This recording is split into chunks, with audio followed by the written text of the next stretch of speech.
ने जैसे ही अपनी माँ से उषा और अपने प्यार का जिक्र किया तो मॉडर्न सोसाइटी में उठने बैठने वाली माँ उनके प्यार के लिए राजी नहीं होती और वो ये सुनते ही भड़क जाती है। क्या तुम्हारा दिमाग खराब हो गया है अर्जुन? कान खोलकर सुन लो, उषा जैसी मिडिल क्लास लड़की इस घर की बहू नहीं बनेगी, नहीं बनेगी, कभी नहीं बनेगी। माँ, उसके मिडिल क्लास होने में उसका क्या कसूर है? और मिडिल क्लास है तो क्या हुआ, वो किसी से कम थोड़ी है।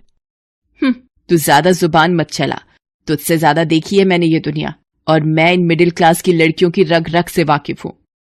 अपनी माँ की बात अर्जुन की समझ से परे थी।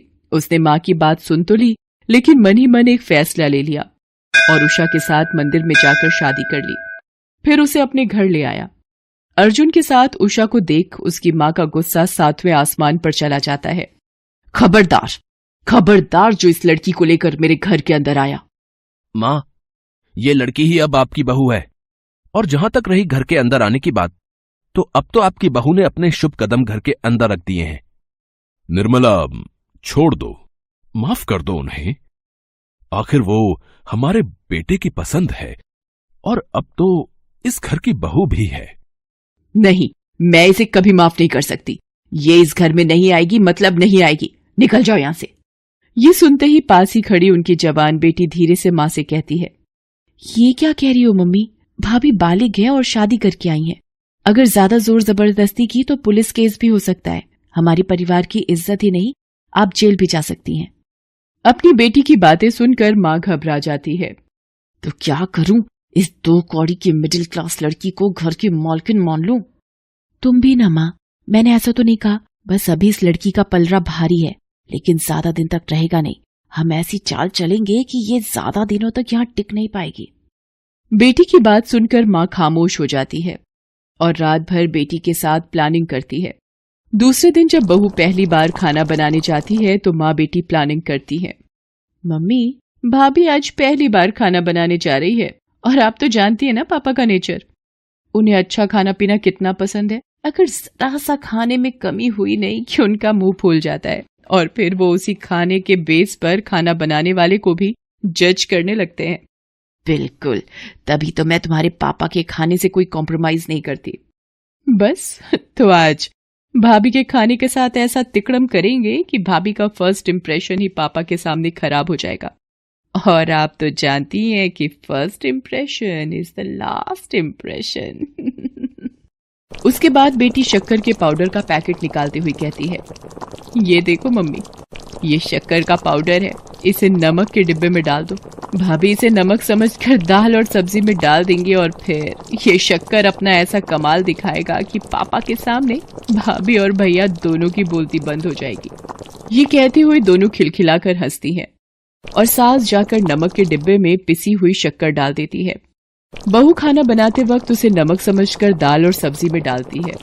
सब्जी और दाल खाते ही ससुर भड़क जाते हैं। बहू, ये कैसा खाना बनाया है?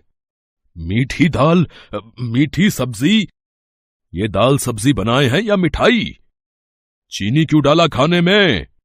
चीनी नहीं पापा जी, मैंने तो नमक ही डाला था। तो क्या मैं झूठ बोल रहा हूं? खुद ही टेस्ट कर लो और बताओ, इसमें शक्कर है या नमक? मुझसे बहुत बड़ी गलती हो गई थी कि मैंने मेरी बीवी की मर्जी के खिलाफ तुम्हारा साथ दिया। मम्मी ने तो पहले ही कहा था, बस आप ही बहू बहू कहकर अपना प्यार लुटा रहे थे। और कहाँ गया ये अर्जुन? बड़ी डींगे हाँक रहा था कि उषा मिडिल क्लास की है तो क्या हुआ, वो किसी से कम तो नहीं है। मैं तो कहती हूँ इसे अभी इसी वक्त इसके घर भेज दो, पहले जाकर घर से कुछ सीख तो आए। नहीं नहीं पापा, मुझे माफ कर दो, अभी अभी घर में आई हूँ, शायद डब्बे पहचान नहीं पाई कि कौन से डब्बे में नमक रहता है, कौन से में शक्कर। हाँ हाँ, अब कहो कि मुझे तो दिखता भी नहीं, मैं सब समझती हूँ तुम जैसे मिडिल क्लास लोगों की चाल को। अरे शांत रहो, शांत। तुम्हें तो बस मौका मिलना चाहिए और तुम नॉन स्टॉप शुरू हो जाती हो। शायद बहू ठीक कह रही है, ऐसी गलती हो सकती है, हमें इसे एक मौका और देना चाहिए। दूसरे दिन जब वो फिर खाना बनाती है तो पहले ही शक्कर का डिब्बा हटा देती है ताकि गलती ना हो, पर सास उससे भी ज्यादा चालाक निकलती है। वो चुपचाप आकर उसके खाने में ढेर सारा नमक और मिर्ची डाल देती है। बहू को कुछ भी पता नहीं होता। वाह, खाना दिखने में तो काफी लजीज लग रहा है। आज मैं जम के खाऊंगा। जम के खाओगे या जमा के बहू को सुनाओगे? और सचमुच खाते ही ससुर चिल्लाते हैं, बहू, ये क्या मजाक है? कल खाने में शक्कर ही शक्कर और आज नमक और मिर्च थोक के भाव में डाल दिया है तुमने। नहीं पापा जी, आज तो मैंने नमक मसाले स्वादानुसार डाले थे। ऐसा स्वाद? एक काम करो, तुम एक निवाला खुद टेस्ट करो। बहू जैसे ही एक निवाला मुंह में लेती है, वो मुंह से फुर्र से निकाल देती है। वाह, क्या स्वाद है! खाते ही मुंह से बाहर आ गया। बहू, तुम्हें खाना बनाना नहीं आता तो तुम बोल क्यों नहीं देती? कोई जबरदस्ती नहीं है। निर्मला, कान खोलकर सुन लो, कल से मुझे ऐसा खाना खिलाया तो मैं घर छोड़कर चला जाऊंगा। पापा, ये आप क्या कह रहे हैं? अरे, आप क्यों घर छोड़कर जाएंगे? जिन्हें जरा भी शर्म हो वो छोड़कर जाएं ये घर। बहू की समझ में नहीं आता है कि उसके साथ क्या हो रहा है, लेकिन उसे ये जरूर पता लग गया था कि इस घर में उसकी राह आसान नहीं है, और उसकी जिंदगी में जब भी कोई ऐसी परिस्थिति आती थी जहां उसकी राहें उसे मुश्किल लगती थी, वो अपने गुरुजी के पास जरूर जाती थी। गुरुजी बहुत ही पहुंचे हुए और दयालु किस्म के आदमी थे। उसने वहां जाकर उन्हें सारी बातें बताई। बाबा, मेरी तो कुछ भी समझ में नहीं आ रहा है। पर मेरी समझ में आ गया है बेटी। उसके बाद बाबा अपनी झोली से एक पुड़िया निकालकर उसे देते हैं। ये जादुई मसाला है, इसे तुम जिस खाने में भी डालोगी उसका स्वाद अपने आप अच्छा और स्वादिष्ट हो जाएगा। लेकिन याद रखना, कुछ भी बनाते वक्त जैसे तुम सोचोगी, बनने वाली चीज का स्वाद वैसा ही हो जाएगा। सच बाबा? हाँ, पर जो तुम्हारे साथ चालाकी करेगा, उसकी थाली में उसी खाने का स्वाद वैसा ही आएगा जैसा कि उसने तुम्हारे साथ चालाकी करते वक्त सोचा होगा। इधर उसके ससुराल में सास और ननद सोच रही थी कि बहू घर छोड़कर चली गई है। वो मन ही मन खुश हो रहे थे, लेकिन दोपहर तक बहू वो जादुई मसाला लेकर अपने ससुराल आ गई। उसे देखकर सास और ननद ने अपना मुंह फेर लिया, लेकिन बहू ने इस बात की परवाह किए बगैर अपने ससुर से एक बार और अपने हाथ का बना खाना खाने की रिक्वेस्ट की। ससुर पहले तो नाना कहते रहे, लेकिन बाद में मान गए। शाम को बहू खाना बना रही होती है और एक पल के लिए किचन से बाहर जाती है कि तभी सास आकर खाने में मसाला, मिर्च और नमक किलो के हिसाब से डाल देती है। ये तेरा आखिरी दिन होगा इस घर में, तो कौड़ी की लड़की, अब तुझे कोई नहीं बचा सकता। सास के जाते ही बहू आती है और उसमें पुजारी बाबा का जादुई मसाला डालते हुए कहती है, खाना खूब स्वादिष्ट हो जा। उसके बाद खाना लाकर जब वो डाइनिंग टेबल पर लगाती है तो ससुर को खाते देख सास धीरे से अपनी बेटी से कहती है, देखना बेटी, अभी एक निवाला खाते ही तुम्हारे पापा ज्वालामुखी की तरह फटेंगे। आह, वाह, क्या खाना बनाया है। क्या बात करते हैं? मुझे तो नहीं लगता कि अच्छा है, एक दो निवाले और खाओ। 2-4 निवाले क्या, मैं तो पूरा खाना खा जाऊंगा। ये कहते हुए फटाफट काफी खाना खा जाते हैं। ये देख सास की आंखें फटी की फटी रह जाती हैं। हैं? ऐसा कैसे हो गया?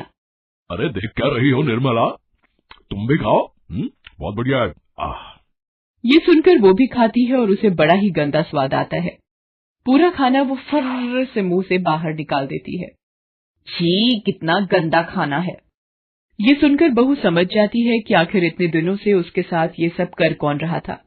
इधर ससुर जी भी अपनी पत्नी को इस तरह खाना उगलते देखते हैं तो ऐसा कैसे हो सकता है निर्मला, भला खाने का स्वाद मुझसे ज्यादा कौन जान सकता है।